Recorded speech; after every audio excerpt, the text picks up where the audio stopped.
Friends, நம்ம இன்னைக்கு புதினா ஹார்வெஸ்ட் பண்ண போறோம்.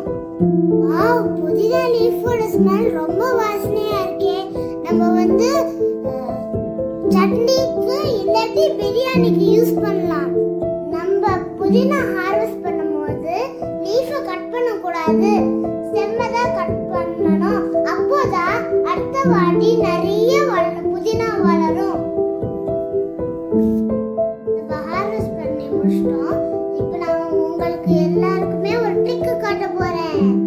இந்த மாதிரி ஒரு வாட்டர் பாத்திரத்துல அந்த புதினா லீஃபோட ஸ்டெம் எடுத்து உள்ள சொருகிக்கணும். அந்த வாட்டர்ல அந்த வெளியில இருந்து புடிச்சு எடுத்தா அந்த லீஃபும் செப்பரேட் ஆயிடும், அந்த ஸ்டெம்மும் செப்பரேட் ஆயிடும். இந்த மாதிரி ஒண்ணா பண்ணா ரொம்ப குயிக்கா அந்த வேலை முடிச்சிடலாம். நம்ம ஸ்டெம்மையும் லீஃபையும் செப்பரேட் பண்ணியாச்சு.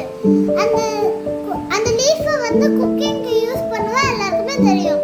ஆனா அந்த ஸ்டெம்மை வேஸ்ட் பண்ணாம நம்ம அதை திருப்பி பிளான்ட் பண்ண போறோம். ஒரு பாட்ல மண்ணை ஃபில் பண்ணணும். அதுல ஸ்டெம் எல்லாம் வைக்கணும். எவ்ரிடே ஒரு வாட்டி தண்ணி ஸ்ப்ரிங்கிள் பண்ணணும். சன்லைட் நிறைய வரணும். அப்போதான் 25 days